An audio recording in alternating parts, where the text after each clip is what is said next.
This program is brought to you by the partners of A Rood Awakening International. Help others find truth. Support A Rood Awakening International today. When it comes to the locations of famous stories in the Bible, YeHoVaH clearly states where things happened. He's also very clear about what will happen if we obey and if we rebel. Keith Johnson gets us to follow the Almighty's GPS to famous locations and infamous situations in Israel's history. Because it's the end of the sixth day, the sun is set, and this is Shabbat Night Live.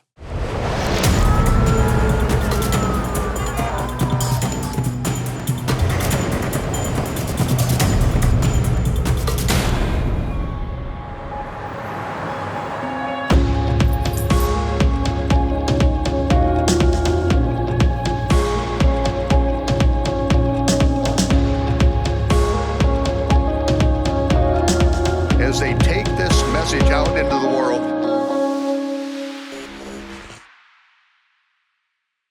Hey, Shabbat Shalom, Torah fans. Welcome to Shabbat Night Live with Michael Rood.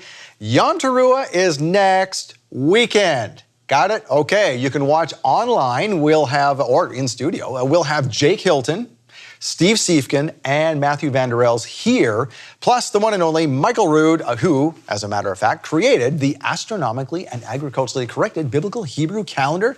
There you have it on the screen. It's the fourth Shabbat of the sixth month. Now, please welcome my co-host, Tiffany Panaccio. Shabbat Shalom, Scott. Shabbat Shalom. Now, Tiffany, we have you up here because next week is Yom Teruah. Yes. And you are the event coordinator for Rood Awakening. So where are we at, boss? We're almost there. We're just about ready to have everyone in house, and we are super, super excited. So if there are still tickets left, get them. Yeah, I said watch Come online, spend but time with us, yeah. I think there's still tickets left. So you can check, there's the information on the bottom of your screen. So you can watch online if you didn't make travel plans, but if you can just leave at the drop of a hat and be here next week, great. Go check and see if there's still some tickets left. I think there are some left, so we will just lean on that. And tonight, we have a special presentation from Michael. That's why we're hurrying up a little bit here, because we want to get to that. Yeah. But tonight is the second episode of Keith's new series, Bible Beyond Borders. And this was super cool. This is where he took a film crew on his last tour and just showed us Israel. And his heart was, for anybody who's never been able to get to Israel, or maybe never will, he wants to take you to Israel. Amazing. Yep. He did that because that's what Michael used to do, right? When like the Red Sea crossing and all these classic teachings he did in Israel. And he said, you know, Michael did such a great job of bringing people to Israel. Yep. He says, I love Michael so much, I want to bring people to Israel just like he did. So that's why he did this. I know I'll be tuning in because I haven't been there yet. So. Yeah, me either, right? Me either. Yeah, YeHoVaH willing. Yeah, this was sort of just a tip of the hat from Keith to say, thank you, Michael. I want to do something in your honor to bring people to Israel. I love that. That was super cool, yeah. So what do we have here? What is this? This is the September Love Gift, and we have Keith and Nehemiah. It's called Right on Time from Israel, and they are going through the Promised Land, behind-the-scenes stuff, and looking at the Creator's calendar and how it applies to the land. Wow, so, super cool. Exciting. Yeah, and this is for the gift of $100 or more, but we want to feature this. You get a shofar. If you don't have a shofar yet, hey, the fall feasts are coming. You need a shofar. Yeah. So you might as well just make a donation to the ministry through the Love Gift, and you will get a shofar and a stand to go with it. And if it doesn't quite sit the way it's supposed to, don't worry. That's just the nature of having a shofar. There. Yes. Okay. And if you order, early in the week, we could probably get it to them before Yom Teruah. Before Yom Teruah. Oh, okay, there we go. Okay, now, of course, the store is closed right now because it's closed on Shabbat, but make plans for right after Shabbat and you can get one. All right, thanks, Tiffany. Appreciate it. No problem. All right, so Keith Johnson gets us to follow the Almighty's GPS to famous locations and infamous situations in Israel's history. But first, a history lesson about the tabernacle in the wilderness. Here's Michael.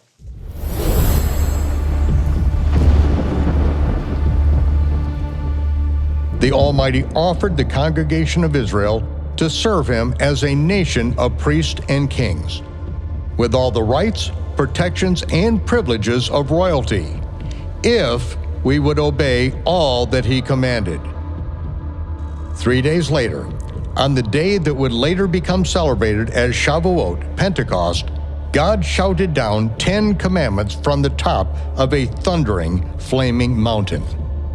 The traumatized assembly could not bear the drama and begged Moses to go up to meet with God privately to receive the rest of the instructions. They promised to obey everything that Moses commanded them. YeHoVaH honored their request and communicated the remainder of the commandments directly to Moses. But he told Moses that he would be sending another prophet in the future. That prophet would be like Moses, in that he would speak with the Almighty face to face. He would never speak a word that was not directly from the Almighty himself, and the people would be required to Shema. Moses came down from the mountain and wrote the first 10 and the continuing commandments on a small scroll, and then shook blood-soaked hyssop branches on the scroll, on the stone altar, and on the congregation. He said, "This is the blood covenant between you and YeHoVaH." The people understood the blood covenant. Whoever breaks the covenant incurs the death penalty. Whoever breaks the covenant dies.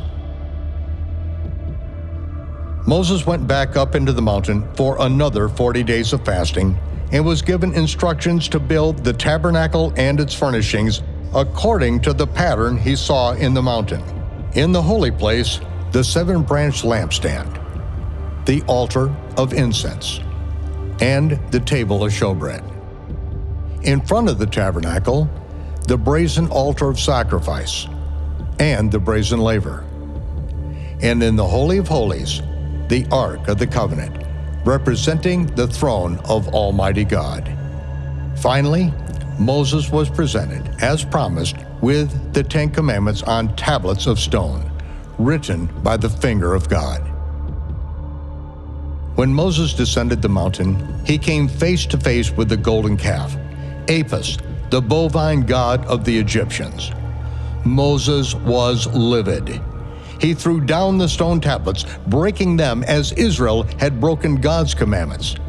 The Almighty was furious.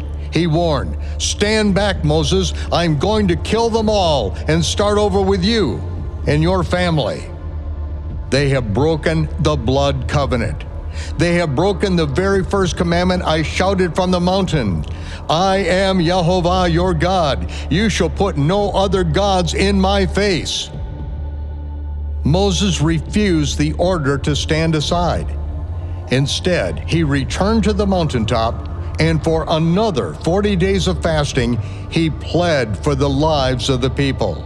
YeHoVaH, in his mercy, and at the insistence of Moses, devised another plan, a substitution for the immediate death penalty. It was at that time that God gave instructions concerning the brazen altar of sacrifice. No longer would offerings of thanksgiving, peace, and friendship on a simple, unhewn stone altar be sufficient. From that point on, the people were required to sacrifice bulls and goats and lambs and rams, year after year, century after century, millennia after millennium, until their death penalty was paid in full.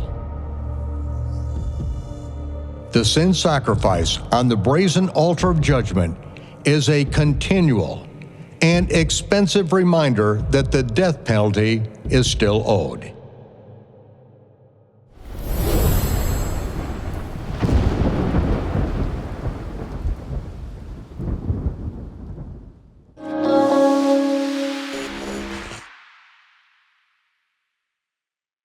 I am so excited, but I can't be too loud because I've got Aaron Lipkin down there with our group explaining where we are. We are at the top of a place called Mount Gerizim.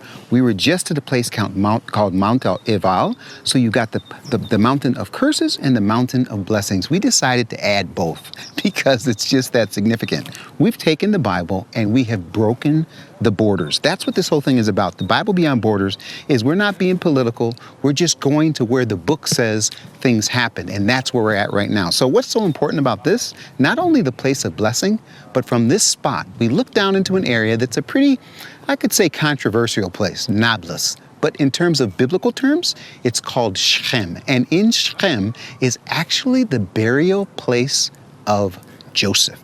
When they were in Egypt, he said, look, I'm going to die in Egypt, but you bury my bones in the promised land. And I got to be honest with you, the promised land has got nothing to do with two-state solutions. It is the place that the Bible talks about, and we're right there looking at it. You got to come with us. The Bible Beyond Borders tour. Next fall, we're going to be at what we call the prayer pilgrimage to Israel. The BFA, Biblical Foundations Academy International, inspiring people around the world to build a biblical foundation for their faith. What better place to do that than the place of the Bible? Join us. No one seems to know how YeHoVaH's time clock works, even in the Promised Land. I'm here because in just a little while, we're going to attempt to do something that the world is waiting to find out, and that is to actually cite the beginning of the 7th month, one of the most important periods of time in biblical understanding. Keith Johnson and Dr. Nehemiah Gordon crisscross the Holy Land to bring you Right on Time from Israel, an adventure that will inspire you to treasure the fall feasts of the Lord. When you donate $50 to this ministry in September, we'll send you Right on Time from Israel with Keith Johnson and Dr. Nehemiah Gordon. Donate $100 and we'll send you the teaching plus a laser-cut wooden art piece featuring the Second Temple. Donate $300 and we'll send you the teaching, the artwork, and an authentic ram's horn shofar and matching display stand. Offer ends September 30th. Scan the QR code or call the number on your screen or get your gifts online at monthlylovegift.com.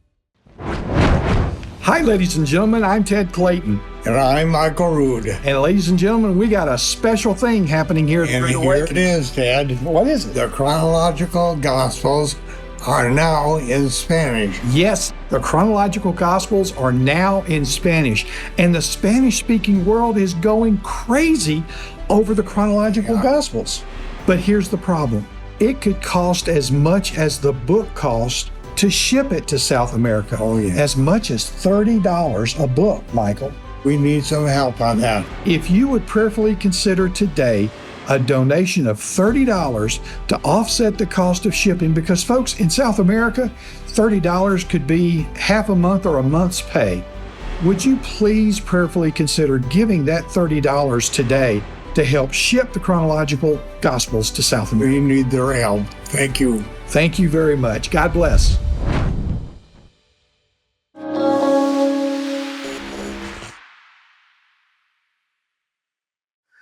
Some of the traditions in modern-day Judaism are what Yeshua said are takanot, laws which change biblical law, which are forbidden, and Yeshua said don't do them. But other traditions are remembrances of good things in the past, and they are a shadow picture of good things to happen in the future. On the Sabbath, we take 2 challah loaves, 2 loaves of bread. This represents the manna, the double portion that we received on the 6th day. This was God's provision for us.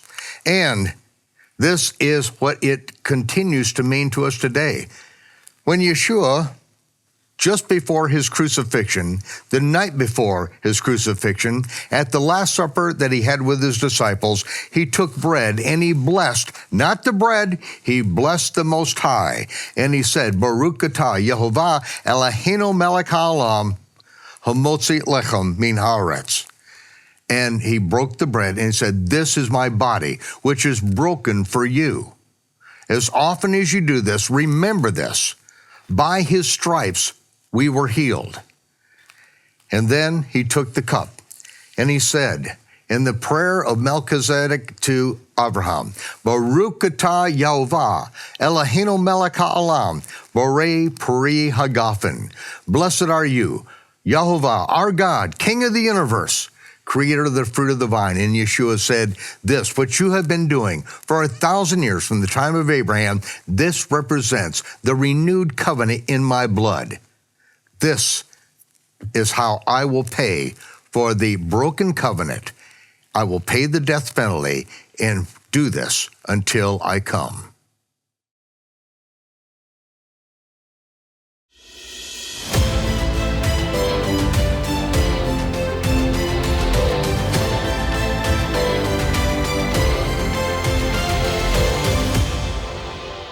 Last week, Did you see what I saw? I mean, we're going to check in just a second here, but if you haven't seen what I saw, you need to go back and watch last week's episode, because Keith Johnson, our first episode in this series, you went to Hebron, and that's where where Abraham is buried. Yes. And you went to the Muslim side of this. There's a Muslim and a Jewish side of this, and they allowed you to peer a camera. Yes. Into the cave. Now, I saw something down at the bottom there, and I was going to, before this started, I was going to say, did I see bones? Because only a couple of seconds I thought, well, maybe I saw bones. I'm going to ask you next episode. If you haven't watched Shabbat Night Live, episode 1, go back and watch it. Oh, because man. those are bones. And you know what's interesting about it is we've got people that have actually gone down that very place. I brought the camera down. Yeah. I didn't, Hunter did. That little shaft? They've actually gone down, and there is a cave down there. It's called a double cave. And they're down there, and there are bones down there. And so what you see on the top is you see these huge, looks like tombs. Well, there's nothing in those tombs. It's beneath that. And so I'd like you to read Genesis chapter 23, verse 17, if you've got your Bible. We're bringing the Bible beyond borders. Read Genesis chapter 23, verse 17 for me. Would you do that? Just 17? Read 17 through 20. Okay. Thus Ephron's field at Machpelah opposite Mamre, the field and the cave that was on it, and all the trees that were on it, the whole of its extent in every direction, passed into Abraham's possession in the sight of the sons of Heth and all the citizens of the town. After this, Abraham buried his wife Sarah in the cave of the field of Machpelah, opposite Mamre, in the country of Canaan. And so the field and the cave that was on it passed from the sons of Heth into Abraham's possession to be owned as a burial plot. So you have Abraham, Sarah, you have Isaac and Rebekah, you have Jacob and Leah, all buried there. And so these are they call it the cave of the patriarchs and the matriarchs. These are when you see Abraham, Isaac, and Jacob, you see those three names, you see it, I think, off the top of my head, 13 times in the Tanakh. Abraham, Isaac, and Jacob, Abraham, Isaac, and Jacob, Abraham, and Isaac, Jacob. All of those guys, along with their wives, are there. That's where they're buried. So, and I can imagine that, throughout the centuries, I mean, you probably don't desecrate that. You don't disturb that. No. And I can't imagine anybody else would be buried there. So what you're looking at is the bones of either Abraham, Isaac, Jacob, one of them? All I wanted to do was capture it and let you be able to ask the questions. So you caught it, I caught it. Now imagine being there. And in the video, they caught me in shock. I'm standing there and I'm looking around like, did I just see what at my work? See, I didn't catch it in the video. I watched it and went, no. I've been to this place several times. I never knew there was even that thing there. So I'm talking to this guy in Arabic, Sabah al-khair, kif halak, and we go back and forth. In Arabic, you have exchanges of 3 or 4 exchanges before you get to the point. Okay, that's what they do. And so the guy's like, hey, come light this. Anyway, I want to do something before we go to the next part where Aaron does, I call it part 2 on Mount Gerizim, which is the Mount of Blessing. I want to give you, if I can, 3 truths that I believe about the land of Israel. Now, I want people to check me on this, but I'm gonna lay this out. I mean, we're already in controversy, right? So I can just put it out there. The first thing I would like to look at is Genesis chapter 1, verse 1. In the English Bible, in the Hebrew Bible, it says, Bereshit bara Elohim et hashemayim va'et haaretz. If you would read it in English, what does it say? In the beginning, God created the heavens and the earth. Now the earth was... Stop. One verse. Oh, I'm sorry. Last word, and the... Earth. Earth. Now, that word is the word with the hay in front of it. Haaretz, or it's often called the eretz, the land. So let me just give you this theory, that when he created all that he created, it included the land of Israel. Can I get an amen on that? Amen. Okay, so remember the word eretz. Would you remember that? So here's the 3 things I'd like to say. First of all, YeHoVaH is the landlord. Agree or disagree? Agreed. Second of all, I believe that he's either doing one of 2 things. He's either gathering his people or he's scattering his people. Because he's the landlord, please excuse me for saying landlord. Someone's going to say, you can't call him a landlord. He owns the land. He is over the land. He decides who's in the land. He decides who's out of the land. In fact, if you go as early as Adam, what did we find with Adam? It says that, I think it is in Genesis chapter 3 verse 24, so he drove the man out of the garden. In other words, he decided, Adam, you know the story, you can no longer be on this piece of land. You're out. Cain, Genesis 4 verse 14, behold, Cain says, you have driven me this day from the face of the ground. Why could he drive Cain from the face of the ground? Because he owns the ground. Agreed or disagreed? Agreed. He's been evicted. Okay. And then if we go to the next one, let me do this one here. Let's go to Noah, Genesis 7:13. On the very same day, Noah and Shem and Ham and Japheth, the sons of Noah and Noah's wife and the 3 wives of his sons, with them entered the ark along with the animals. In that situation, he gathered Noah's family and the animals. He didn't scatter them, he gathered them. If we go to Genesis 11:9, you don't have to read it. Therefore, its name was called Babel, because there YeHoVaH confused the language of the whole earth, and from there YeHoVaH scattered them abroad over the face of the whole earth. So there's this process going on.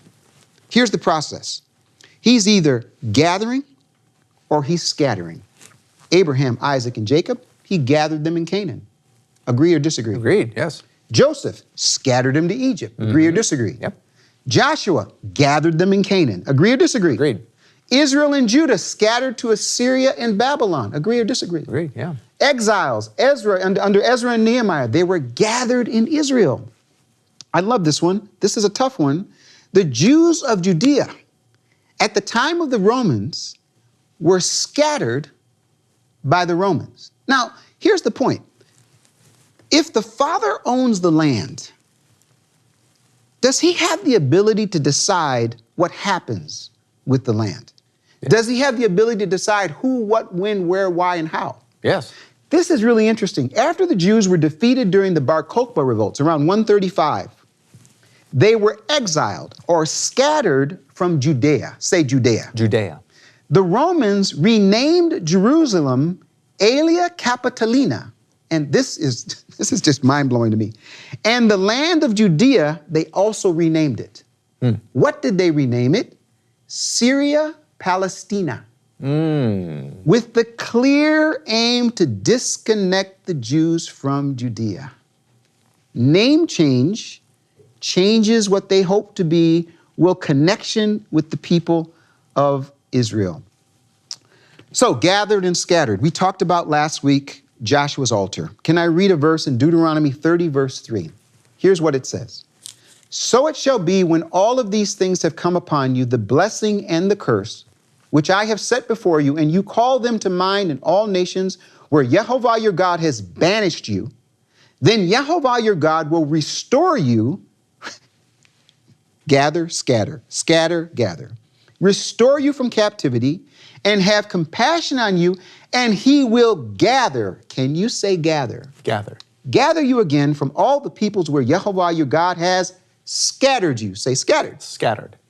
If your outcasts are at the ends of the earth, from there YeHoVaH your God will gather you, and from there he will bring you back. So, 3,500 years, there's always been a remnant of Israel in Israel. Yeah, even if it's a small number, there's always been a footprint. You know, Aaron talks about the footprints of God. You know, this is your land, where your feet are, that's where you shall be. There's always been some form, a remnant of Jewish people, Israel, in the land of Israel. But in 1880 approximately, I'm giving approximate numbers. Folks, where's my camera? Do I have a camera here? Do I get to look here? Listen, say approximate with me, okay? 1880, approximately 6,000 Jews in the land of Israel. 1917, Balfour Declaration, approximately 60,000. That's when the British came in and said, listen, we're going to help fix this problem. We're going to do the Balfour Declaration. We're going to have a national homeland for the Jewish people. This is 1917. Now, it didn't happen for a while, but the intention was there with the Balfour Declaration. Approximately 60,000 Jewish people in the land. 1948 independence, approximately 600,000 in the land. So you go from 6,000 to 60 to 600. I'm not just being cute here. These are approximate numbers. 2023, modern day Israel, there are well over 6 million Jewish people from over 100 countries that are now back in the land of Israel. Scatter, gather. It is a modern day miracle. It's a modern day miracle. Would you agree? Yeah, and it doesn't have to happen overnight.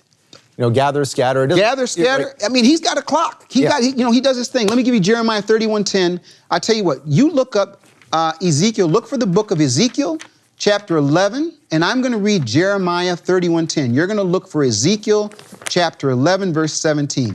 Here's what it says in Jeremiah 31:10, one of the prophets. Hear the word of YeHoVaH, O nations, and declare in the coastlands afar off, and say, he who scattered Israel will gather him and keep him as a shepherd keeps his flock. In other words, scattered and gathered. The one who scattered is the one who gathered. This is why I love Israel. I love the land of Israel. Do you understand that when you're in the land of Israel, you're on his land? He's the landlord. And so he's doing this. He's deciding when, where, why, and how. And my point is, until we're gathered later, why not visit? Why not go to this place where the DNA of heaven is actually in the dirt? I mean, you can tell I get a little excited. You should see me on tour. I mean, I don't know how they control me. but it's amazing just to think that you're in a place where the creator of the universe, who said he created the eretz, the land, that he is the one that's determining the gathering and the scattering. And there is no question that in our generation right now, we are seeing a prophetic thing happen that we wouldn't have seen if we were born 3 generations ago or 4 generations ago. Right. 100 different countries, and they're speaking one language. I mean, think about this. You got people from, I can't even tell you how many different languages. When they make Aliyah to Israel, they go through a process of learning the Hebrew language, which was a dead language in the 1880s. It's like the exact opposite of the Tower of Babel, right? Because they wanted one language, God scattered them. But he says, no, we're going to do it my way, right? We're going to bring everybody back and then learn my language. That's right. Yeah. I love it. I love it. Ezekiel chapter 11, verse 17. Got it. Then say, the Lord YeHoVaH says this, I will gather you together from my peoples. I will bring you all back from the countries where you have been scattered, and I will give you the land of Israel. I didn't make it up. I love it. Gathered, scattered, gathered, scattered. Sometimes I go there and I feel like I'm amongst those that were scattered. Sometimes I feel like I'm there and amongst those that are gathered. But I'll tell you something, just to be there on his land at his time, what he owns, he is the ultimate landlord. Pay your rent, you're out. You don't pay, I mean, you do what you, I mean, he owns it, so he can decide as it goes. Now, I want to tell you something. Gathered, and I'm not going to do the whole Hebrew thing. I'm going to let that be for others. But gathered is the same Hebrew word for the word kibbutz. That word kibbutz comes from. Oh, yeah. So kibbutz, which is a type of collective settlement that is unique to Israel. In English, the word kibbutz means gathering. So when people in the 1880s had established these kibbutzim, they were doing something that is prophetic. They were gathering people. And we're going to talk about through this series. Aaron did a phenomenal job of allowing us to not only be in Judea and Samaria and do Joshua's altar, which, again, that was an epic process. It wasn't like that everywhere. But one of the things that he did do is he brought us to the place that he lives, in Ophrah. And I think during your time, didn't you guys talk about that? Didn't you talk a little bit? He spoke briefly of Ophrah. And So- how there's things even there that he didn't realize was around him. Exactly. And it's amazing. And hopefully we'll get a chance to share some of the video from that. But what I want to do is take the Bible beyond the man-made borders to experience the power and purpose of his word. That's really what it is. So Mount Gerizim and Shechem. This is pretty cool. So you have the Father telling Moses to tell Joshua that when you enter into the land, go to this specific spot and do a specific thing. And you think, well, was that just arbitrary? Like, why did he pick, Mount Gerizim and Mount Ebal? And there have been archaeologists that could not find the altar. They were looking in the wrong place. And again, SNL, Shabbat Night Live, the footprints of God, Joshua, the first episode, Aaron talks about Adam Zertal, finding this place and how he found it. It's a phenomenal thing. And I need to stop and say something. And I'm going to say this. I think I'm going to spend a card. I want to look at people. You've been watching Shabbat Night Live. You enjoy Shabbat Night Live. You need to support Shabbat Night Live. Let me tell you something.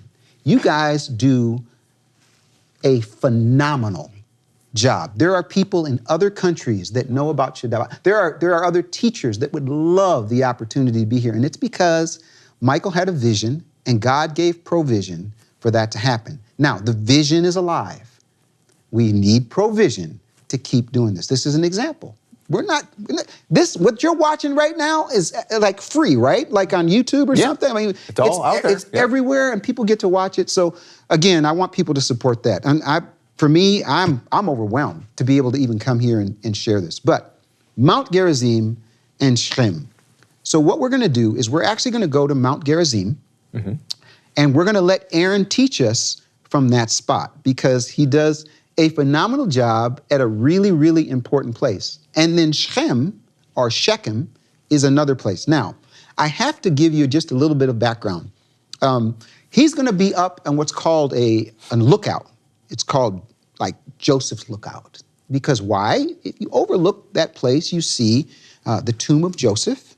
You see ancient Shechem. You see the place where Jacob had a well. You see the spot where Joshua set up a stone.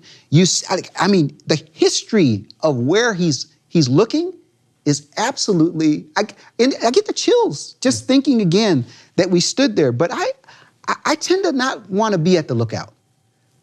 I tend to want to do something a little bit more. So after I left the tour group, went home, I got in the car with a couple of folks from DFA and got my Arab friend to take us to Nablus, to the place, to fill in what we couldn't see up close and personal from the lookout. So what you're about to see, hopefully, if we've got time, we have time, is you're going to see about 8 to 10 minutes of Aaron teaching. Now, it's going to be partly Aaron up at the top. The other part is me going down. Now, here's my reason for this, Scott. I just feel like if he's the landlord, and it's his land. And I understand political issues, and I understand struggles that people have, Palestinian and Israeli, and we can talk even more about that. But when I got my Bible, this is my book. This is my favorite book. You know what I did over and over again? I would take this book, I would put it on the dashboard of the taxi cab, and whenever I saw, this actually happened in real life, on the day that we went to Nablus was Military Appreciation Day. As we're driving through Nablus, we see the police, we stop over, my friend calls and finds out that there had just been a shooting. We had just gone past a place where there had been a shooting. Sure enough, they were celebrating Military Appreciation Day, and some enemies of Israel were driving a car, and as they were running on this marathon, they came by and shot them. So it's real. I mean, this is real. I mean, we're going past military checkpoints. We're going places, and they say, don't go to Nablus. Let's stay up at the top. But for me, I feel like, well, wait a minute. If this is the place where Abraham was, Isaac was, Jacob was, Joshua was, Rehoboam, Jeroboam, the story goes on and on and on. Why can't I go there? Certainly, I need to go get some good footage so Michael will be impressed, and the people of SNL will be able to watch it and see it. So that's what we're going to see in the second half is actually Aaron teaching from that spot. Wow. So Nablus, now this is a place that is, I mean, this is the place you don't go, right? Well, like some how many people tours say go to don't Nablus? You know, and I will tell you this, we'll talk a little bit in the second half, is that, that there are Jewish people that go there now, but they can only go there in the dark of night, between midnight and 4 a.m. with military support. And the people of Nablus go nuts when they're coming through, but it's a tense place, and I can tell you some other reasons why, but it's also a very important place. And you went through this place in the daylight? Oh, absolutely. Okay. Because got to get the footage for you guys. Well, we'll watch that footage next. Okay, so thank you. Thank you for watching us. And thank you for supporting Shabbat Night Live. As Keith mentioned, thank you again, Keith, for mentioning that, because that's how this happens, okay? This is how we get other people to see this in the future. other people gave in the past so that you could see it now. You need to give now so other people can see this into the future. As Aaron said in the last episode, we need more people to go to Israel so that they can make some of these places as national heritage sites, so it becomes commonplace to go there, and that we can have more understanding between people to appreciate these sites because they are really special places. So, thank you for your support. We'll give you a couple minutes to do that. We'll be right back.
Hey, thank you for blessing us all here at Shabbat Night Live, including Keith Johnson. And speaking of blessing, we want to talk about Mount Gerizim. Absolutely. And before we talk about Gerizim, we're also going to take for just a second to give the Bible verses on Shechem or Shechem.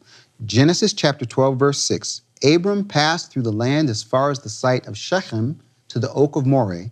Now the Canaanite was then in the land. Genesis 35, 4. So they gave to Jacob all the foreign gods which they had, and the rings which were in their ears. And Jacob hid them under the oak which was near Shechem or Shechem. Joshua 24, 25. So Joshua made a covenant with the people that day and made for them a statute and an ordinance in Shechem. And Joshua wrote these words in the book of the law of God, and he took a large stone and set it up there under the oak that was by the sanctuary of YeHoVaH. Joshua said to all the people, behold, this stone shall be for a witness against us, for it has heard all the words of YeHoVaH, which he has spoke to us. Thus it shall be for a witness against you, so that you do not deny your God. Now, I'm not going to talk a lot about this, but when it says the sanctuary of YeHoVaH, that later gets changed further in the book of Judges to the temple of El Berit. Judges 9:46, when all the leaders of the Tower of Shechem heard of it, they entered the inner chamber of the temple of El Berit. It was told Abimelech that all the leaders of the Tower of Shechem were gathered together. House of El Berit, El God, Brit, covenant. So by the time we get to Judges, they take the words, the temple or the sanctuary of YeHoVaH, and it becomes the sanctuary of the Brit, the covenant. But it's pretty amazing. 1 Kings 12:1, then Rehoboam went to Shechem, for all Israel had come to Shechem to make him king.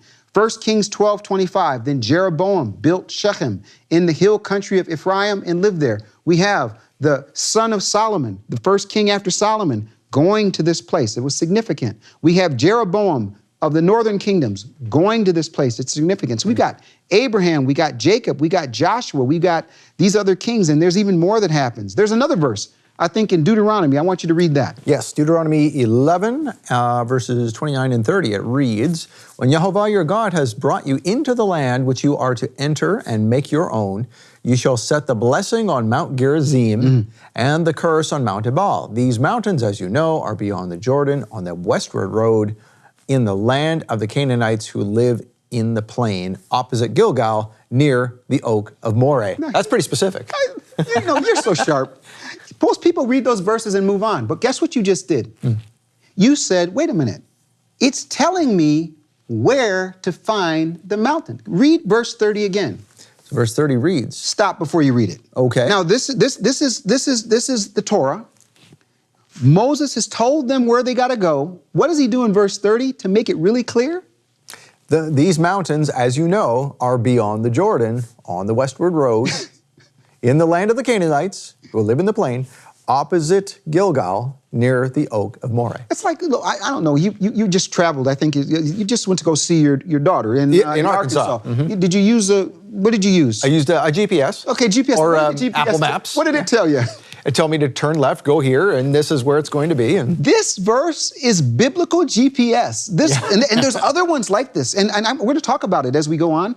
There are verses, Scott, where it is in no uncertain terms, clear directions where you're supposed to go. And so that's why for me, now if I'm reading this and it's telling me where to go to Mount Gerizim, the Mount of Blessing, and to go to Mount Ebal, the Mount of Curse, but because it's in Nablus, which is present day politically incorrect and controversy, and there's a group that actually is in Nablus called the Lion's Den Freedom Fighters. These are people that the Palestinian Authority actually pays to actually be a part of the Palestinian Authority security where they were terrorists. I mean, it is crazy. I mean, there's a little video, I don't know if we'll get a chance to show it maybe at some point, where I'm sitting there in a place called Tel Balata, and I'm teaching about Tel Balata, but in the back, all I hear is sirens. I actually went, I don't know if I should tell you this, while I was there, I actually needed to go into Joseph's tomb. Joseph's tomb is actually there in Shechem. And I needed to get into Joseph's tomb, but it's a very controversial place.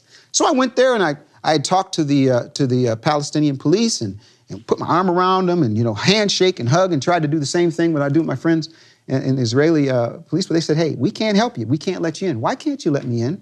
You got to let me in. I got to show people this place. No, we can't let you in. Who can let me in? Well, you can go over to the Palestinian Authority and talk to them. So I take my Arab driver, take me to the Palestinian Authority. I walk into the Ministry of Interior. Who's the boss? I need to get into Joseph's tomb. They bring me to a guy. I meet him. I shake his hand. I put my arm around him. He says, you can't get in. We're not going to let you in. Who can make this decision? You got to go to another building. So I go to another building, and I go in there, and they say, sir, we can't let you in because Israel has told us we can't let you in. Oh, really? It's that controversial. But I got good news. I got video where I had a Palestinian police officer let me into Joseph's tomb, and we're going to show it right here. Oh, my goodness. Okay. But I love it, Scott. I mean, this is fun. This is the border. Do you have a minute here? Yes. Let me show you the border. I'm going to call it To the Borders. We got a map up on the screen right now that will show you that. That's Mount Gerizim and Shechem. It is beyond the border. It is in what is called Judea and Samaria. Nablus is actually a Roman town, name of a town that the Romans actually gave them. But what I love about this is that when you're there, I don't want to discount the challenges that both the Palestinian security has and the Israeli security. When you've got people that live in these areas that have one thing on their mind, there are people that live in those areas that have one thing on their mind, which is the eradication of the people that have been gathered. I mean, there are people there that it is their goal. Just before we went this last time, there was a really sad story. The Jordan Valley, 2 young girls who had moved to Israel with their family, were driving with their mother. Right along the road, right past Jericho, and boom, they get shot, killed. I mean, it is sad at how far people will go. And then on the other side, you've got these amazing things that are happening at this place. We'll talk about it after we we show Aaron talking at this place. But the amazing things that are happening in the land right now, believers that are actually in the land helping the gathering take place. I mean, it is so encouraging. It is so absolutely amazing. But that is where Mount Gerizim and Shechem are. What Aaron did for us is that we extended our time at Mount Ebal. We had such a wonderful time at Mount Ebal, and the sun was setting. It was getting close anyway, and I said, he actually said, Keith, let's make a shift. Let's go over to Gerizim. And so what he did was he took us over to Gerizim, and in about 9 or 10 minutes, he did what I'm going to consider to be the best teaching that I've heard from that spot. Here's a man who lives in Judea and Samaria. Here's a man who lives his faith. What I love about Lipkin Tours is they do some great tours for Christians. I mean, they'll take you to Nazareth, they'll take you to Bethlehem. I mean, they'll take you to all of those places. But what I really love about what Aaron does is that he's the only tour company I know of that's actually rooted in Judea and Samaria, and it's his specialty. So it was really something to be able to be with him. And again, we had a group of people that were willing to go anywhere that they didn't even ask for the itinerary. They're from Louisiana. There could be something about that. I called it the Bayou Bible Beyond Borders Tour. These guys are from the Bayou. They work with alligators and stuff. Seriously, and they weren't afraid of anything. It was pretty amazing. Wow. So we're going to watch that video? Yes, we're going to do it. Okay. Okay, everybody. We are at a lookout point called Mitzpeh Yosef, or the Lookout of Joseph. And there's a reason why it's called the Lookout of Joseph. We'll talk about that. But I want to come back just to go back to the issue of the ceremony of blessings and curses, the altar where the tribes stood. So if you remember, we were at the army base. We stopped over there and looked at the valley at the city of Nablus, which is inside this valley. And so the idea is that the ceremony of blessings and curses did happen here in this valley. The acoustics are great. The distance is everything works out, and it can be done here. So all you have to do is just close your eyes, or actually open your eyes, and imagine, hundreds of thousands of people, and just imagine the roar of the amen that we would probably hear here if we were here. So let's just and again, the Christian archaeologists are looking for the altar on this slope, can't find it, and Adam Zertal finds it behind the ridge of Mount Ebal. Okay, so that's kind of like where we are. So as I mentioned earlier, Nablus and Shechem are two separate entities. Okay, Nablus is a Roman city that was built inside the valley. Lots of springs coming out, so there's constant flow of water. Remember, the land of Israel is not like Egypt. It's not like, we don't have the Nile, we don't have the Mississippi. We have springs. That's how people here drink water, and that's why, by the way, the location, the geographical location of the towns and the villages never changed. It always kept the same because these springs are thousands of years old. So this is Nablus. You can see that Nablus is actually growing and expanding. How many Arab residents live in Nablus is a great question, and I've heard estimates from 130,000 to 30,000. So I really can't tell, and I don't know. But it really touches one of those issues that I'm going to talk to you about, which is demography. Demography in a Jewish nation state. So we're going to talk about that tomorrow. So if this is not Shechem, where is Shechem? So you see that patch of land in the middle, that green patch of land in the middle? Yeah. Welcome to Shechem. Oh. Okay? This is called in Arabic Tel Balata. And you could see that there is actually a big wall that surrounds the city. We see just the west part of the wall. The rest is obviously covered by the the buildings that are habitually built on the tell. This wall actually dates as far back as the Canaanite period. It's what I said earlier, late bronze, around the 1700, 1800 BC. That's how ancient it is. What's interesting about this tell is the temple. Do you see a rectangular structure, ruin, on top of the tell? Okay, that is the temple of Shechem. And the reason why I'm pointing it out is because we have several stories in the Bible that mention the temple of Shechem. Sometimes it's the temple of Adonai, sometimes it's the temple of Baal. There are different names to it, but whenever you hear about a temple in Shechem, they're referring to that structure. Another thing I want to point out is what's to the right of it. Okay, because the sun is really shining from the west, you can see it very clearly. Do you see a stone sticking out? Yeah. Okay, why is this stone important? When we talk about ceremonies and Joshua, we're not just talking about the ceremony of blessings and curses. When Joshua is about to pass away, at the end of the book of Joshua, there's another ceremony. That ceremony takes place at the temple of Adonai. And the Bible mentions clearly that Joshua makes the Israelites vow that they will follow the God of the Israelites and his commandments. The people of Israel vow to Joshua that they will. And then Joshua erects a big stone at the temple of Adonai. Okay? Now, most Bible scholars believe, I have goosebumps, that the stone that you see here is the exact stone that Joshua erected.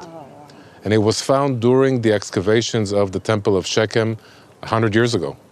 But to think what this stone saw since, including modern times, that the Israeli tanks coming in 1967 and liberating this area, just one of those events. So, if this is Shechem, what's the other important biblical site of Shechem? The tomb of Joseph. Thank you. The Bible mentions clearly that Joseph is taken from Egypt, carried through the desert, and buried near Shechem. Okay, at the area called Chelkat HaSadeh, which was purchased by Jacob. Where is the traditional location of the tomb of Joseph? It's a bit complicated, so we have to do this together. Ready? Okay. Do you see that there's another green patch of land near these tall buildings? Do you see it? It's above and to the right of Shechem. Do you see it? Okay. Let's get closer to us. There's a building with an N shape, or rather it's an N shape. That's a school. Do you see the school? Okay. Get closer to us. There's another school. Same shape. Okay, there's a basketball court. There's a basketball court in the middle, and then a school. Do you see it? To the left of that school is a white dome that is currently partly under the shade. Do you see it? That's Joseph's tomb. Now, we have a lot of tombs, and we have a lot of tombs in Israel. The question is this the real tomb? Sometimes you go to a tomb, the tomb of Samuel, for example. We're going to see the tomb of Samuel tomorrow morning, and most archaeologists and historians and Bible scholars say that it's not Samuel's tomb. Okay, so there you have sometimes late traditions in the times of the Crusades that came in, and one of the tombs, like the Machpelah cave in Hebron, that's like spot on. Okay, the second tomb that most scholars believe is the true tomb is Joseph's tomb. So biblically, it has a very valid tradition. Historically, it's documented, and so many people believe that is Joseph's tomb. And in order to get there, if you're an American, you're invited to do it in your free time. If you're Jewish, then you have to do it with the army. And it only happens twice a month, midnight, and it's not a pleasant visit, I have to say. Yeah, it's not pleasant at all. But people come here and they pray and they worship and they connect to Joseph. And it's you know, whatever we can do, we do.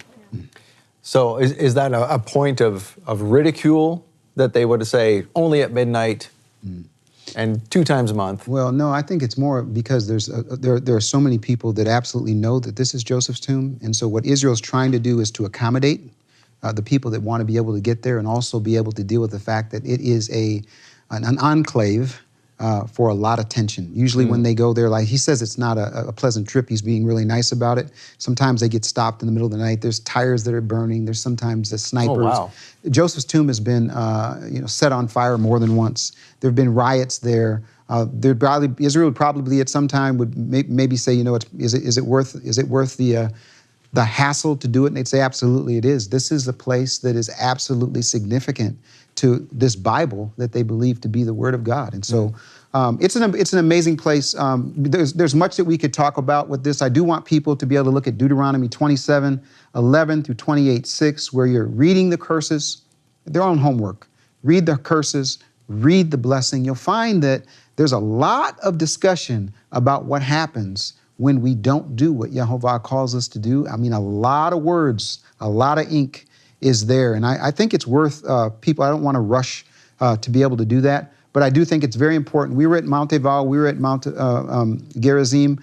We got a chance to spend some time there with YeHoVaH, the ministry there where they do the planting. They're going to plant 20,000 trees with the help of believers that go to Israel and help them plant trees. It's a fulfillment. I want to give a verse real quick if I can. Jeremiah 31:5. Again, you will plant vineyards on the hills of Samaria, which is exactly where we are. The planters will plant and will enjoy them. So this is an example where we take the Bible, we go to the border, we bring them there, but then the question is, do we believe it?